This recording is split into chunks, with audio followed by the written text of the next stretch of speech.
Bharatiya Janata party के प्रत्याशियों की सूची में अगर सबसे ज़्यादा विवाद हो रहा है तो वो है वैशाली नगर विधानसभा।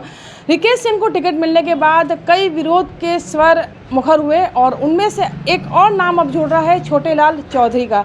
छोटेलाल चौधरी ने 3 बार यहाँ पर पार्षद चुनाव लड़ा है, एक बार वो विजेता रहे हैं और भाजपा के एक कर्मठ कार्यकर्ता के रूप में भी उनकी पहचान है।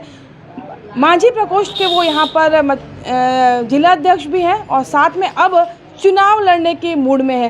क्यों उनको आखिर चुनाव मैदान में उतरना पड़ रहा है, आइए जानते हैं छोटेलाल जी से। आप चुनाव मैदान में आ रहे हैं, क्या कारण है? देखिए, हमने भारतीय जनता पार्टी के लगभग 34-35 साल से झंडा उठाया है और भारतीय जनता पार्टी के लिए काम किया है। आज हमने भारतीय जनता पार्टी के लिए वैशालीगंज से अपना टिकट मांगे थे, जिन्होंने किसी कारणवश नहीं दिए, लेकिन बहुत अपना इंसाफ समाज की तरफ से 18% यहाँ वैशालीगंज में निवास करते हैं। इन्होंने समाज की बैठक, इन्होंने बोले छोटे चौधरी की इस बार चुनाव लड़ाया जाए। इनका पूरा समर्थक है समाज का और उत्तर भारतीय समर्थक है और हम मुस्लिम भाई के भी समर्थक हैं। हर एक धर्म के कास्ट का तो उसमें समर्थक मिलेगा मेरे को और इस बार मैं वैशालीगंज विधानसभा लड़ने का पूरा। आपकी तरह निर्दलीय एक और प्रत्याशी जेपी यादव भी चुनाव मैदान में आने को है, तो क्या लगता है कि भाजपा से जो विरोध करके सामने आ रहे हैं तो क्या वोट बटेंगे या फ़ायदा किसको मिल जाएगा, कांग्रेस को फ़ायदा मत मिल जाए इसमें? देखिए, ये तो जयप्रकाश जी का मामला है, इसके बारे में बोल सकता कि क्या करेंगे कैसे करेंगे, लेकिन मैं जो जिस जगह में रहता हूँ, मार्केट में बिलोंग करता हूँ, मार्केट सारे लोग जानते हैं मेरे को। यहाँ से ले घासीदास तक मेरे समाज के लोग रहते हैं, कोका में रहते हैं, सुपेला में रहते हैं, इस टाइप का हर एक जगह मेरे समाज के लोग रहते हैं। समाज का पूरा समर्थक है, समाज के बल पे मैंने चुनाव लड़ने को सोचा। समाज ने आपको एक मनोबल दिया कि आपको चुनाव लड़ना चाहिए, अगर संगठन से कहीं ना कहीं प्रेशर भी आएगा, क्योंकि जब आप पता चलेगा कि आप निर्दलीय चुनाव मैदान में हैं, तो किस रूप में देखते हैं? क्या संगठन के लोग मनाने आएंगे तो क्या आप मान जाएंगे? नहीं, ऐसी कोई बात नहीं है। मानना हो तो हम चुनाव क्यों लड़ते हैं? चुनाव की घोषणा क्यों करते? चुनाव लड़ेंगे बोल के मैडम, चुनाव लड़ेंगे। इस बात त्रिकोणीय श्रृंखला करके छोड़ेंगे, मतलब Congress national party, BJP national party, छोटा चौधरी निर्दलीय पार्टी। तो आप तय कर लिया है चुनाव जब लड़ना है, तो एजेंडा क्या होगा आपका? एजेंडा मैडम देखिए, 20 साल से विकास को हुआ नहीं वैशाली, आप बोलने की बात ही नहीं है इसमें। चुनाव के मतदाता आशीर्वाद देती है, विधायक बनता हूँ मैं, मेरा पूरा समर्थक है। जैसे पार्टी इस पर काम हुआ है, इस पर भी हम लोग काम करेंगे 5 साल में। बिल्कुल, तो ये हैं छोटेलाल चौधरी, जिन्होंने अब मन बना लिया है निर्दलीय चुनाव लड़ने का और चुनाव लड़ना ही नहीं बल्कि उनका एजेंडा भी तय हो चुका है कि किस एजेंडे पे उन्हें काम करना है और क्या एजेंडा लेके मतदाताओं के बीच जाना है। वैशाली नगर विधानसभा में प्रत्याशी रिकेश सिंह की मुसीबतें अभी कम नहीं हुई है।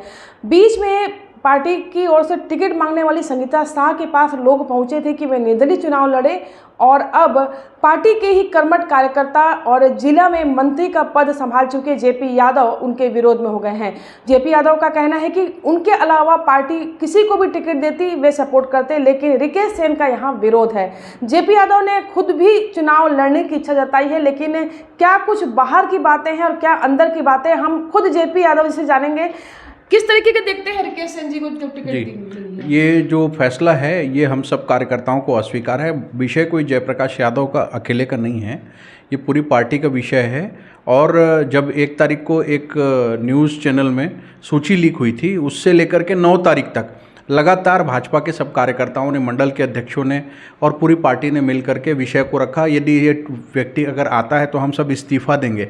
सभी ने इस्तीफे की भी पेशकश की थी और कोई भी स्वीकार नहीं कर रहा था। हमको आश्वासन मिला था, हम सब ने पार्टी फोरम में, चूँकि हमारी पार्टी में अनुशासन सर्वोपरि, हमने पार्टी फोरम में विषय रखा, हमको आश्वासन मिला। 9 तारीख को फिर यही व्यक्ति पर मोहर लगी। इस बात को लेकर के कोई भी एक कार्यकर्ता भी खुश नहीं है पार्टी में और पूरा मायूसी का आलम है। और इन दिनों यह सीट जो है मुश्किल जा रही है कि हमारे भारतीय जनता पार्टी का कमल यहाँ खिलेगा। इसको लेकर के हम शीर्ष नेतृत्व से मांग कर रहे हैं, बार बार मांग कर रहे हैं सारे लोग मिल करके कि बी फॉर्म बदल दिया जाए, किसी भी आम कार्यकर्ता को दे दीजिए, आम नागरिक को दे दीजिए जो कि कांग्रेस के विचारधारा का व्यक्ति ना हो, क्योंकि यह व्यक्ति कांग्रेस से साँठगांठ करके आज तक अपनी राजनीतिक यात्रा किया है और भी बहुत सारे विषय हैं। ये थोपा हुआ प्रत्याशी, दागदार प्रत्याशी हमको नहीं चलेगा। यही हम सब कार्यकर्ताओं की मांग है, जिसको लेकर के हम सभी इसका विरोध कर रहे हैं और बार बार आग्रह कर रहे हैं कि इसका बी फॉर्म बदल दिया जाए। आपने अनुशासन की बात कही थी, तो अनुशासन जिस तरीके से प्रदेश संगठन कह रहा है कि जो एक बार मुहर लग गई, प्रत्याशी नहीं बदले जाएंगे, इसके बाद अब आपका निर्णय क्या होगा? देखिए, ऐसा है कि लोकतंत्र में जनता का मत सर्वोपरि होता है और सब कुछ संभव है। आज भी अगर बी फॉर्म बदला जा सकता है, अगर हम सबको ये मालूम है कि ये सीट हम हार रहे हैं क्योंकि जनता स्वीकार नहीं कर रही कि एक कांग्रेसी विचारधारा के व्यक्ति को भाजपा से हम वोट दें, तो इसको हम सब अस्वीकार कर रहे हैं। आम जनता, कार्यकर्ता दोनों बोल रहे हैं यदि हम हार जाएंगे तो बेहतर है कि इसको बदल दिया जाए, और यदि बी फॉर्म नहीं बदला जाता है तो मजबूरी में तीसरे बेहतर विकल्प के रूप में जनता और कार्यकर्ताओं की भावनाओं के अनुरूप मुझे चुनाव लड़ना पड़ेगा। तो चुनाव लड़ने के लिए आपने बिल्कुल निर्णय ले चुके हैं? बिल्कुल। देखिए, ऐसा है कि सारे लोग मिल कर के मुझे आगे ला रहे हैं, ये मेरा अकेले का निर्णय नहीं है। और इससे पहले भी 2013 में, 2018 में, 2016 में मुझे अवसर नहीं मिला। मैंने कमल फूल का झंडा उठा लिया था क्योंकि हर बार जो है भाजपा के ही कार्यकर्ताओं को अवसर मिला था, पर इस बार कांग्रेस के कार्यकर्ता को अवसर मिला है, कांग्रेस के एजेंट को अवसर मिला है। इससे हम सब नाराज़ हैं और सब मिल कर के निर्णय कर रहे हैं कि हम एक व्यक्ति को हम आगे लाएं। भारतीय जनता पार्टी के सारे कार्यकर्ता जो है वो आहत हैं, दुखी हैं। तो क्या यूँ कह सकते हैं कि पर्दे के पीछे से आपको सपोर्ट मिल रहा है? ये ऐसी बात अभी फ़िलहाल नहीं है। सारे लोग दुखी हैं, सबने सामूहिक रूप से इस्तीफे की बात समाचार पत्रों में भी छपा था, तो सारे कार्यकर्ता दुखी। ये विषय तो सार्वजनिक है, इसमें कोई पर्दे के पीछे वाली कोई बात नहीं है। जी बिल्कुल, जिस तरीके से नाराज़गी देखी जा रही है, विरोध लगातार हो रहा है, हालांकि केंद्रीय कार्यालय खुल चुका है, लोग प्रचार में भी जुट चुके हैं, पार्टी ऑफिशियल प्रचार में जुट चुकी है, लेकिन जब बी फॉर्म आने के बाद नामांकन की प्रक्रिया हो जाएगी उसके बाद ही स्पष्ट होगा कि वैशाली नगर में विरोध के स्वर कितने मुखर हैं और कितने लोग निर्दलीय प्रत्याशी के रूप में सामने आ रहे हैं। कोमल धनेसर, IBC 24 भिलाई।